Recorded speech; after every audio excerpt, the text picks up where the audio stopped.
everyone, welcome to GameGorgon. My name is Jake. And I'm Krug, and today we're here to talk to you about The Witch, which is a... What are you doing? What do you mean? Why are you... Wait, you could do... Why aren't you looking at the camera? I am looking at the camera. Is it covered up by the case? Is that No, no, the camera's right there. Oh, shit!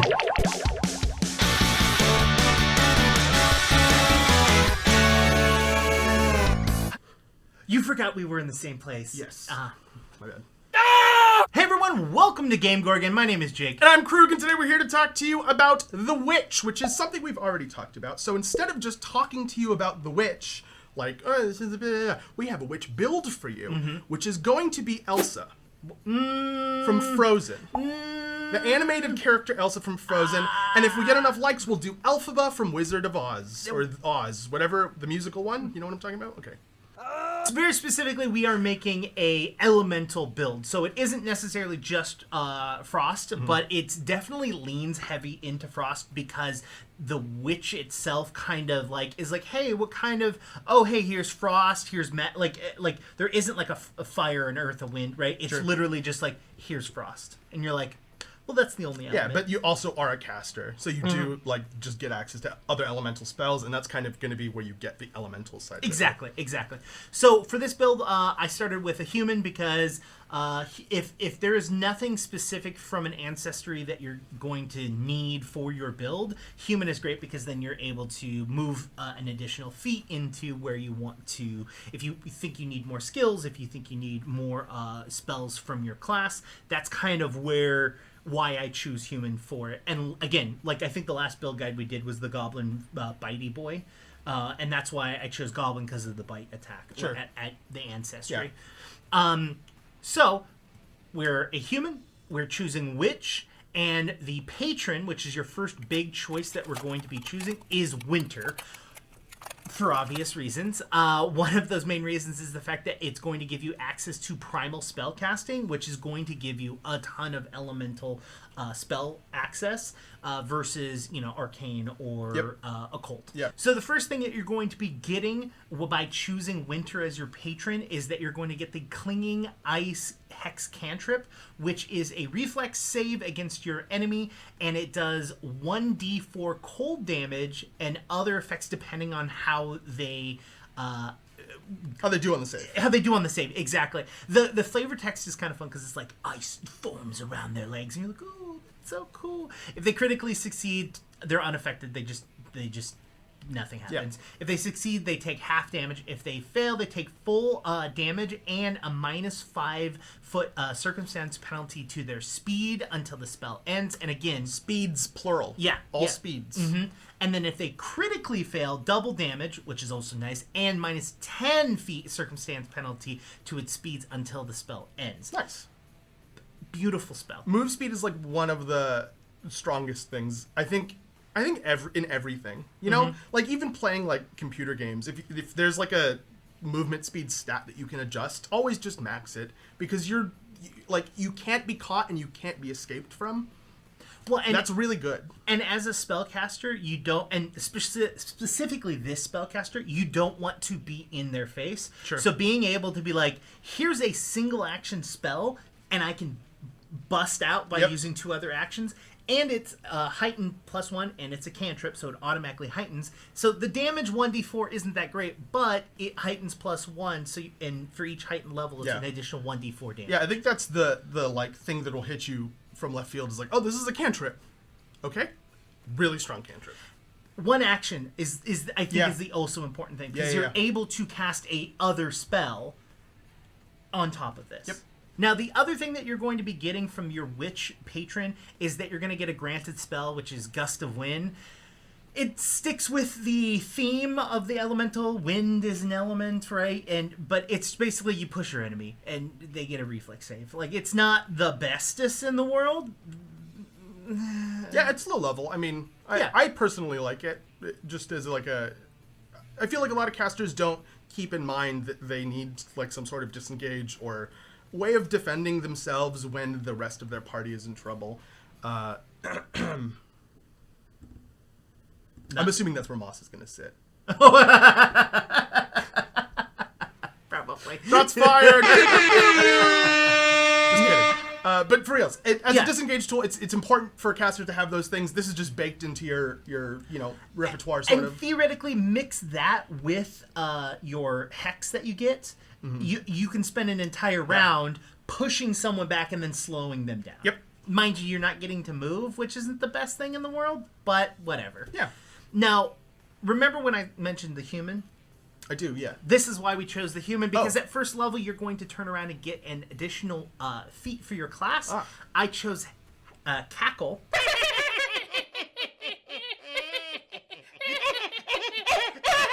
Which, I'll be honest, is probably the strongest first level caster feat that I've seen. It allows you to spend a focus point to sustain a spell.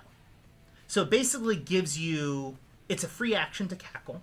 Oh, there it is. Okay. So normally to sustain a spell, it takes an action. Well, this allows you to basically spend a focus point to sustain a spell, which allows you, later on in the build, to sustain multiple sustain spells. Oh no. That sounds devastating. It's pretty great.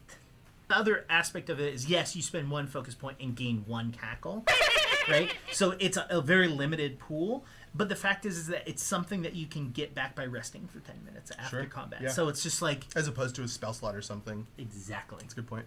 At second level, you're going to pick your basic lesson, which is Lesson of the Elements for you, where you're going to learn the Elemental Betrayal Hex, and your familiar is also going to learn your choice of Burning Hands, Air Bubble, Hydraulic Push, or Pummeling Rubble, all of which are cool, fun elemental things that I think fit the flavor of this build.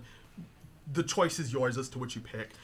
And I think it's dependent on the situation. Yeah, of course. You know, if you know you're going to go into a situation where Hydraulic Pump is going to be more effective against something that, you know, maybe you're going against a Fire Emblem, Burning Hands isn't going to be very good for you. That'd be a bad choice. Now, Elemental Betrayal Hex is a sustained spell up to 1 minute, which is good for the overall goal of this build.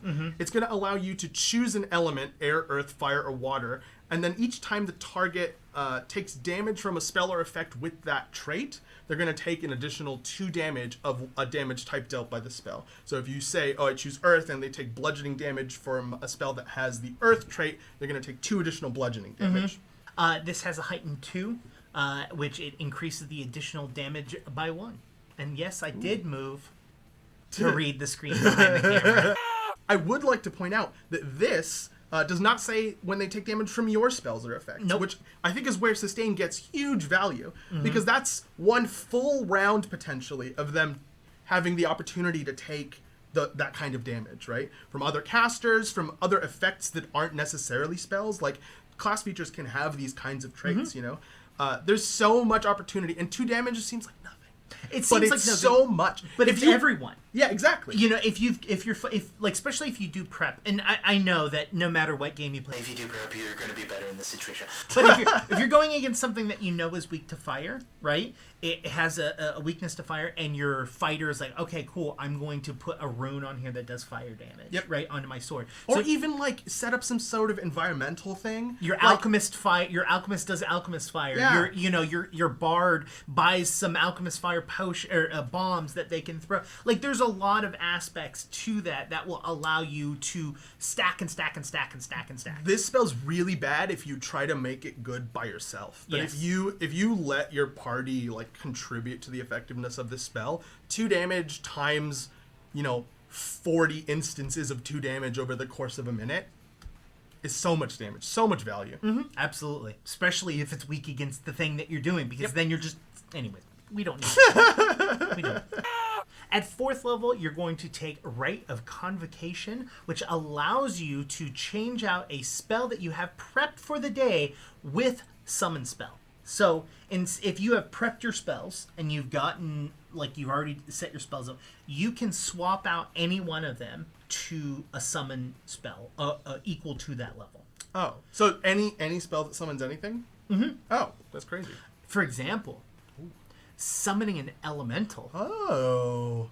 See, this is it. We're just trying to build up on top of what we're already building, right? We know that we want to focus on elemental stuff. Yep. We know that we've got an elemental betrayer now at 2nd level, so now we're going to be able to do additional damage. Say you get into a weird situation where you can't. Well, guess what? Swap in summon a fire mote. You know what I mean? That's going to, it's weaker, but it's going to be adding on to your elemental betrayer hex. Well, and the whole like elemental summoning thing is like one of the more versatile things in the game, right? Because if you choose a certain kind of elemental, that gives you, some benefit, like, the fire one does the most damage, or the earth one has the most health, or the most, the highest AC, or whatever. I don't know off the top of my head. But, I mean, just those two options in and of themselves are just a whole bunch of flexibility. The fact that you can switch it in whenever you want is an additional layer of flexibility. It's just so much flexibility. Yeah, because then you don't have to automatically put those into your spell slots. Yep. You're able to swap them out, and you're like, oh, crap, I'm in a bad spot.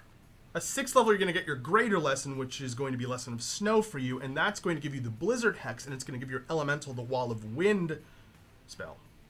Wall of Wind, again, I feel most of the wind spells don't blow me away. Oh my god. Hey, I don't know if you watch these videos anymore, but Brandon, that was for you. But the other ability that you're getting is Blizzard. Personal Blizzard is actually kind of cool. It's a fortitude save, duration sustained for up to a minute. Again, kind of going with this sustain thing. Are you okay? I just wanted to say not sponsored by Dairy Queen. We get a treat so cool it's hot. Dairy Queen. It's the original Blizzard flavor treat. Cool and creamy smooth soft serve. But I couldn't get it out because I was laughing. Next is Personal Blizzard, which is a single action spell. It is a fort save, and it's a sustained up to 1 minute. Now, I really love this spell. It is basically a blizzard that happens on a single target, and depending on their save, depends on what happens. So if they critically succeed, nothing happens. If they succeed, they take 1d6 cold damage, but the spell ends. Now, if they fail, they take 1d6 cold damage and 1d6 persistent cold damage that will continue until the spell ends. And it is concealed to others, and others are concealed to it. So basically, you're creating this blizzard around a single target, and you're able to kind of really mess up its like long-range spells and abilities. The concealment is on... Oh, no, that is on a failure. Oh. Mm-hmm. Well, that's good. Yeah. Now, if they critically fail, the cold damage and the persistent damage increase to 2d6. So and the persistent damage. Yeah. So 2d6 for a minute, which is phenomenal, and it's heightened 1, and which means that the damage is increased by 1 2 on a critical. So it is 1d6 plus 1. I think that this is really good. Yeah. I think it's kind of showing off why sustained spells are strong. It's like, oh no, it's only 1d6, but you can't think of it that way. Yeah, it's 1d6 plus 1d6 plus 1d6. However long that they're like. At 10th level, you're going to take Quicken Casting. Free meta magic. Yeah, it's kind of going into back to what we were talking about with Cackle, which was like the first thing that we get into this. Right. Is you're playing with the action economy. Yep. Now, Quicken Casting once per day. If your next action is to cast a witch spell that is at least 2 levels lower than your highest level, you cast it for 1 action less. Minimum 1 action. Right. So you take a 2 action, drop it to 1. Take a 3 action, drop it to 2, which plays with the action economy in the obvious way of you get to sustain a spell for effectively no For free, action cost, and you get to cast a cantrip, and you get to cast a 3 action spell. Wow. You basically just like take 3 turns. Just take 3 turns at that point. Why not just do that? So one of the reasons I even I know we're like halfway through the video, but like one of the main reasons I built this character is because I was playing on Beatles and Grimm. They were doing their Kickstarter for their like dice set and their like books that they're making, like character sheets for Pathfinder 2nd edition. Yeah. And I made this elemental witch. And it was so fun because it was like everyone was like, I hit, I do this, I cast this 1 spell, and then I was like, all right, is everyone ready? Like, here comes my turn. all right, I'm gonna do this, and then I'm gonna do this, and I'm gonna do this, and I'm gonna do this, and I'm gonna do this. What level? I think it was like only like 4. Oh yeah. It was the like you. This gameplay is you're playing 3D chess because you're messing with the action economy so much that you're getting to play around the board and being able to move and do a lot more. The enemy can't predict what you're going to do if you're going to do too many things for them to predict. Exactly, and this just pushes it even heavier into it. At 12th level, you're going to get Hex Focus. This is basically mandatory if your character relies on focus spells. I think every focus caster gets an option like this, where when you rest to regain focus spells, you regain 2 instead of 1. Mm-hmm. Simple, but like necessary. Yeah, because up to this point, if you're using more than one focus point in combat, you're hoping this is the last combat. Because the fact is that if you're using 2, you can only recover 1. That sucks. That's really rough, especially since it's a max pool. You know what I mean? Like, and you have to remember the way that focus points work. And I just intuitively feel like this might be something people do wrong a bunch, but maybe I'm wrong about that. When you use a focus, you're only allowed to rest to recover focus points once you've used a focus point, right? So if you use 1 focus point and then use another focus point, you can rest and recover 1 focus point, but you can't then take 10 more minutes and recover 1 more focus point. That is why this is valuable, just in case some people were playing that wrong. At 14th level, you're going to take a Rite of Transfiguration, which basically you learn Baleful Polymorph. Nothing says do more fire damage like turning your friend into a fire elemental. Does Baleful Polymorph allow you to turn yourself into an elemental? Yeah, it allows you to change anything. So you can summon an elemental and then turn yourself into an elemental and just go ham? Mm-hmm. Cool. I have no insight into why that's cool aside from it seems cool in my mind. There's no mechanical thing that I can think of that would make that any more or less useful than anything else. I just think it's cool. At level 16, you become utterly broken. What the heck is this? Okay, it's at level 16, you get Effortless Concentration, which triggers when your turn begins, and it just allows you to, for free, get the effect of sustaining a spell. So you sustain a spell with Effortless Concentration as a reaction, and then you just get to sustain a spell for free, and then by spending a focus point, right? And then you get to take your turn at that point, and then your turn begins. Well, and then you can use your 3 actions. This is a reaction. It doesn't even cost a focus point. No. To Cackle. Yeah. So you have this. So use your reaction and your focus point and your 3 actions, and you've sustained 2 spells. Mm-hmm. That's cool. That's level 16, dude. That's not even level 20. And here's the thing: is right now we've just gone through feats. We go over the class none during this video. The next section is magic and why it's important to have these sustained spells. Sure. Because like the class is like your familiar is cooler. Like at this point you don't care. Cool, my familiar can talk and walk. Your familiar is an excuse to have 2 character voices. Yeah, like I mean, at this point, it's the spells and it's the feats that you have access to that really push this class. Now, so that was 16th. At 18th level, you get Split Hex, reduce the Hex level by 2, and it can hit 2 different people. So basically, if your max spell is 8th level spell, you reduce it so it's a 6th level spell, and that one spell hits 2 different targets instead of 1. So you remember earlier when we are you talking because it's broken? Yeah. No, it's not. It's not. It's just like very uniquely useful. Yeah. I can't think of anything else that's just like, oh hey, the spell that targeted 1 person, now it targets 2 people. Like effects that change the way that spells work are usually like, well, if it can do this, it can now do this other thing, but unless it was this other way before. The only thing that I can think of that turns something into a multiple... No, that just gives it a range. That doesn't change the number of targets. Hold on.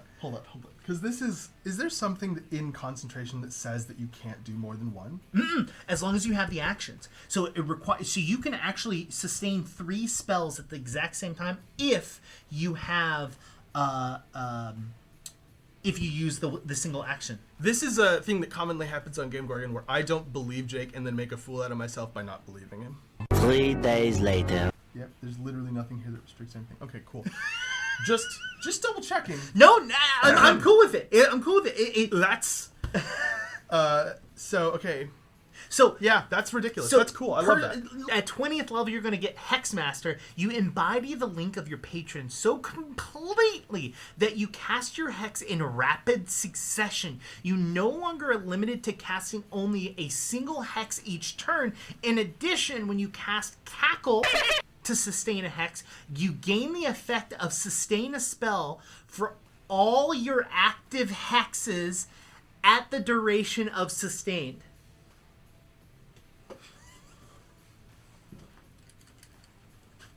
Crew quits. He has, for the people, he has moved closer to read.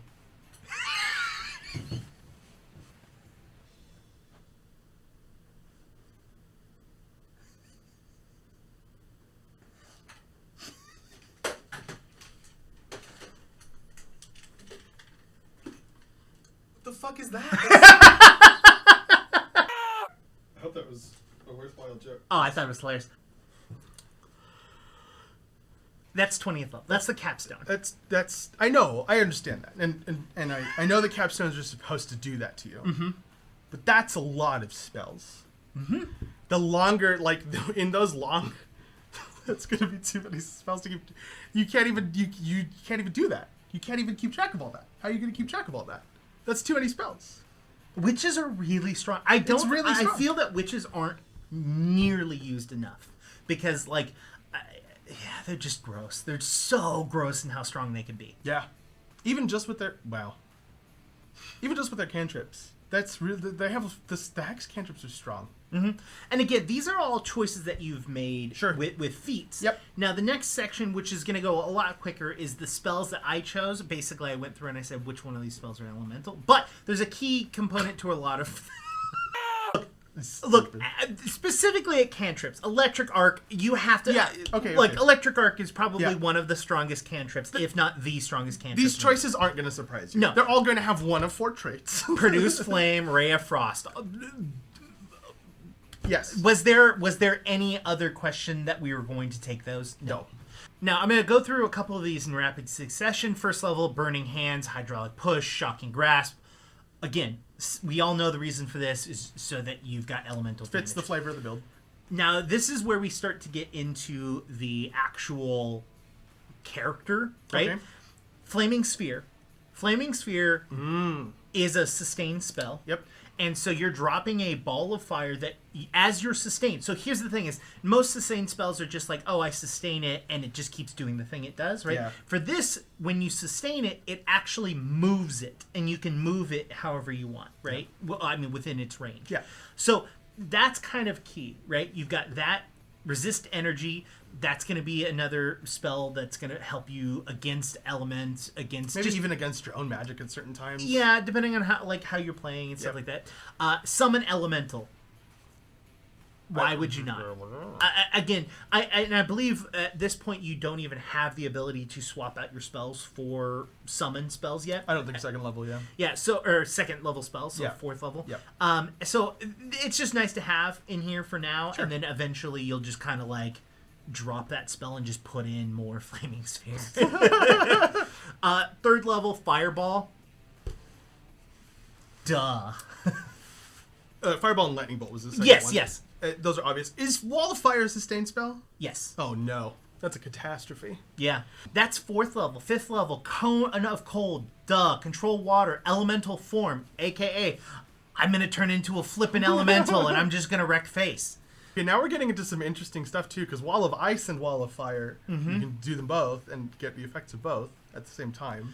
And sustain both of I've them. I've never thought about layering these things on top of one another like that. Sixth level, Chain Lightning, Fire Seeds.